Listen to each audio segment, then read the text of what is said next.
오늘 말씀의 제목은 우리가 이제 읽은 본문 중에도 나타나듯이 해산의 고통과 기쁨이란 말씀으로 오늘 나누고자 합니다. 일단 우선 말씀을 한번 쭉 훑어볼게요. 16절에서 이제 예수님께서 너희가 나를 보지 못하겠고 또 조금 있으면 나를 보리라. 이 말씀은 예수님께서 이제 부활하실 거를 말씀하고 계신 거예요. 그리고 17절에서 18절을 보면 이제 이 제자들이 이해를 못하는 게 이게 무슨 말씀이냐, 17절에 또 18절에도 또 무슨 말씀이냐 이렇게 의문을 제기하고 있어요. 그러니까 예수님의 부활에 대해서 말씀하시는 것을 대속과 그리고 3일 동안 죽으시고 또 부활하시는 그 내용에 대해서 제자들이 이해를 못하고 있는 상황이에요. 여기 19절에서 20절을 보면 예수님이 부활에 대한 그 상황이 어떻게 벌어질지에 대한 설명을 하고 계셔요.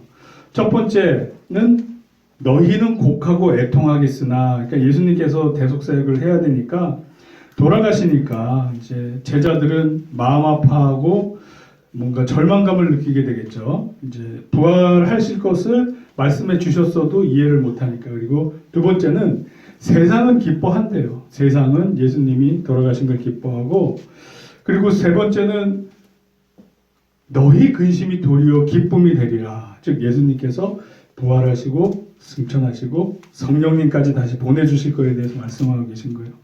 그리고 21절에 보면 여자가 해산하게 되면, 여기 해산이라는 말이 나와요. 해산할 때 산고가 있잖아요. 아프잖아요. 그러나 낳고 나면 기쁘단 말이에요. 새 생명이 태어나서 기뻐요. 그 예수님께서 본인의 대속사역과 부활승천의 이 사건을 이 산고, 산통과 그 후에 기쁨으로 비교를 하셔서 말씀을 하고 계셔요. 21절에 우리 성경에 이런 산통, 그러니까 산고에 대해서 말씀하시고 있는 부분이 두 군데가 있어요. 둘 다 예수님과 관련된대요. 첫 번째는 예수님께서 십자가 대속을 하시는 것을 산고에 비유를 하시고, 부활하셔서 우리가 영생의 기쁨, 구원의 기쁨을 알게 됐을 때 새로운 생명의 탄생의 기쁨으로 비유를 하고 계셔요. 근데 마지막 날에 막 그 7년 환란 오잖아요. 뭐 우리 요한계시록에 보면 7개 인을 떼고 7개 나팔을 불고 7개 대접 재앙이 있어요. 그러니까 마지막 때 엄청난 산고가 있어요. 산고. 막 고통이 와요. 세상이 너무너무 힘들어져요. 그러나 그 이후에 예수 그리스도의 재림이 있어요. 그러니까 항상 새로운 생명, 새로운 구원이 있을 때 이 해산의 고통과 기쁨의 비유해서 말씀하고 계셔요. 그래서 예수님이 오실 때, 예수님이 우리를 구원하실 때 이런 산고에 비유하시고, 우리가 구원받게 되면 기쁨을 또 거기에 표현해요. 그러니까 예수님이 십자가 대속으로 우리가 죄사함 받고 우리는 영생을 얻고 구원받게 됐어요. 이게 새 생명이 태어난 그 기쁨과 마찬가지라는 거예요. 그러면 이 마지막 때 점점 우리가 사랑이 식어지고 왕래가 빨라지고 막 이런 마지막 때가 돼갈수록 우리는 이 세상에서 살기가 고통스러워져요. 특히 거짓 없이 진실로 사는 우리 크리스찬 같은 사람들은 세상적 관점에서 보면 더 힘들어져요. 그러나 내가 세상을 이겼노라 평안하라 하셨기 때문에, 그럼에도 불구하고 세상은 힘들어도 우리의 마음은 뭐다? 명경지수다. 평안하게 기쁨 속에서 누릴 수 있다. 그러다가 마지막 때 예수님께서 오신다. 그러면 산고가 끝나고 자녀를 생산한 기쁨, 새 생명이 태어난 기쁨과 같이 예수 그리스도께서 이 땅에 오셔서 우리를 구원해 주시고 그 다음에 영생에 같이 들어가는 그 단계에 이렇게 돼요. 그래서 우리 예수님과 관련해서 이렇게 산고와 그 산고 후에 기쁨을 이렇게 두 가지를 성경 말씀하고 계셔요. 자, 우리가 그러면은 이 말세를 살고 있는 이때에 어떤 자세로 살아가야 될지 데살로니가전서 5장 3절에 잘 나타나 있어요. 그리고 그 5장 3절에 그들이 평안하다 안전하다 할 그때에 임신한 여자에게 해산의 고통이 이름과 같이 멸망이 갑자기 그들에게 이르리니 결코 피하지 못하리라. 사도 바울 우리 믿음의 선배님도 말세에 고통받는 것을 산고에 비유하고 있어요. 산통에 비유하고 있어요. 자, 그러면은 우리 데살로니가전서 5장 1절로 6절까지 한번 볼게요. 이런 말세 때 우리가 어떠한 마음 자세로 살아가야 될지에 대해서 말씀하고 계세요. 형제들아, 때와 시기에 관하여는 너에게 쓸 것이 없음은 주의 날이 밤에 도둑같이 이를 줄을 너희 자신이 자세히 알기 때문이라. 그러니까 우리 징조는 알지만 정확하게 우리는 그 일신 알 수 없다. 도적같이 오신다 그러셨어요. 그들이 평안하다 안전하다 할 그때에 임신한 여자에게 해산의 고통이 이름과 같이 멸망이 갑자기 그들에게 이르리니 결코 피하지 못하니라. 형제들아, 너희는 어둠에 있지 아니하며 그날이 도둑같이 너희에게 임하지 못하리니. 그러니까 우리는 징조를 보고 준비할 수 있게 돼요. 대비할 수 있게 돼요. 너희는 다 빛의 아들이요 낮의 아들이라. 우리가 밤이나 어둠에 속하지 아니하나니. 그러므로 우리는 다른 이들과 같이 자지 말고 오직 깨어 정신을 차릴지라.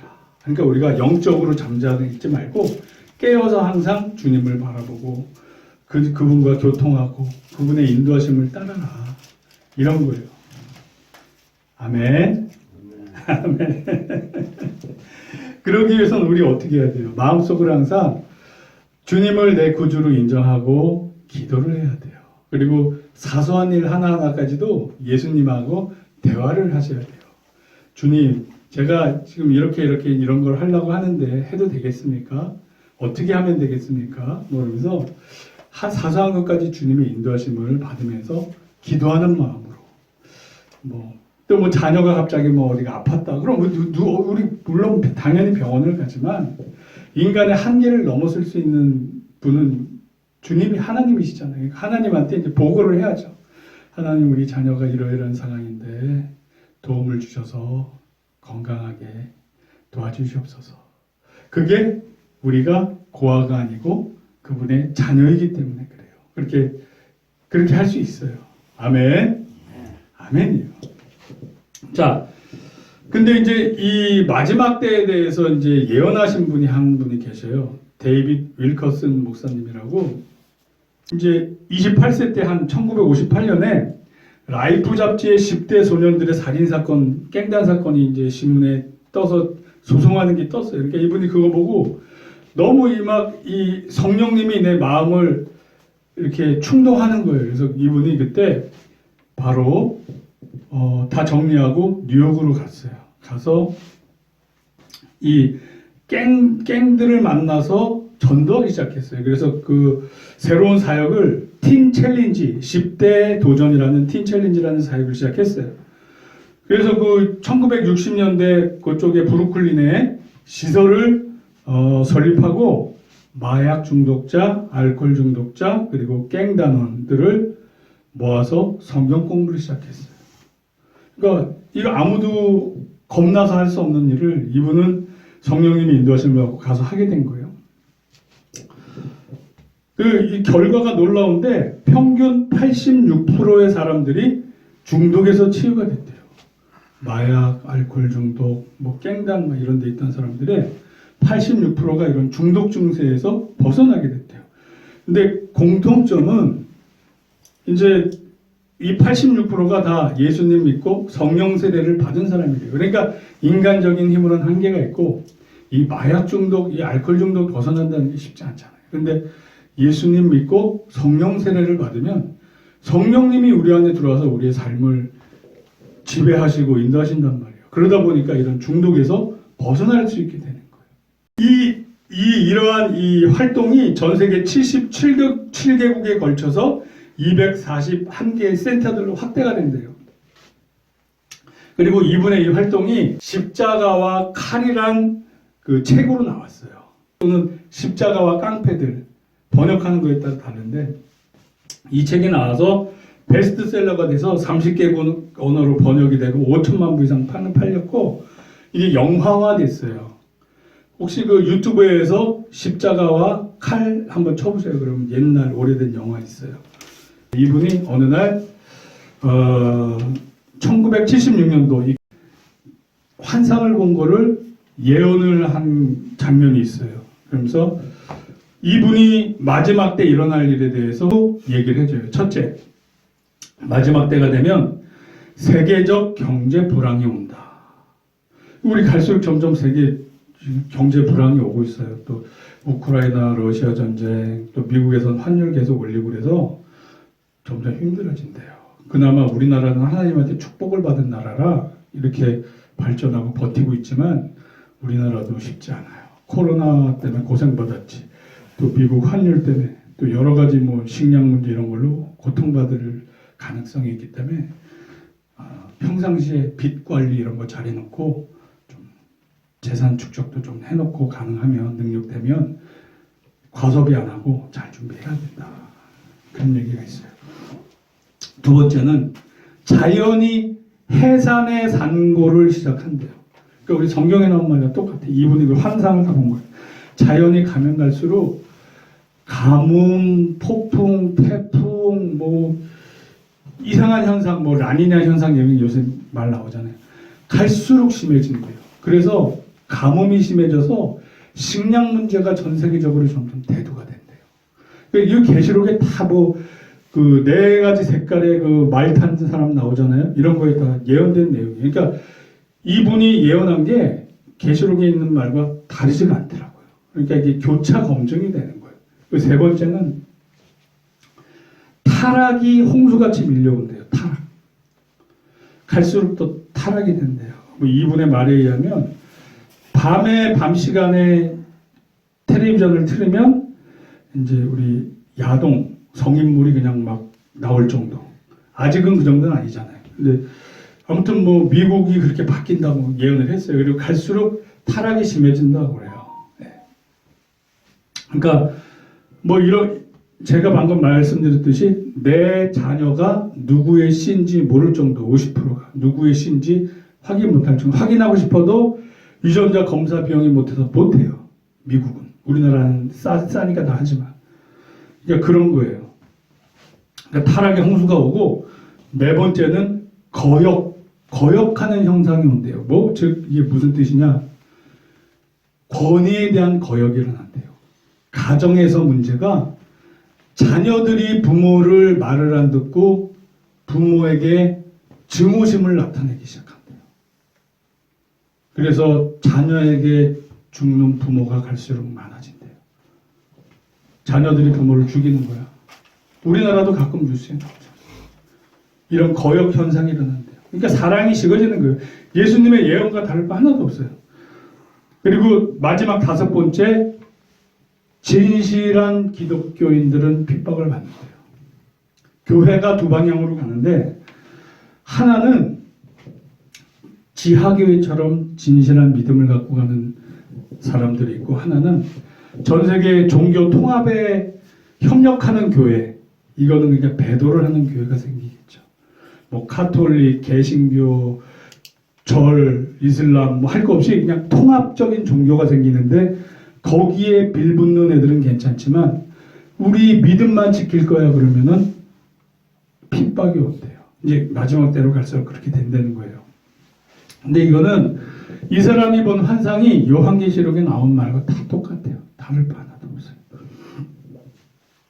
그리고 이분이 이제 예언했던 것 중에 하나가 실제로 일어난 거는 중국이 열린다 그랬어요. 이분이 중국이 열린다 그랬는데 열렸다 일정 시간이 지나면 다시 닫힌다 그랬거든요.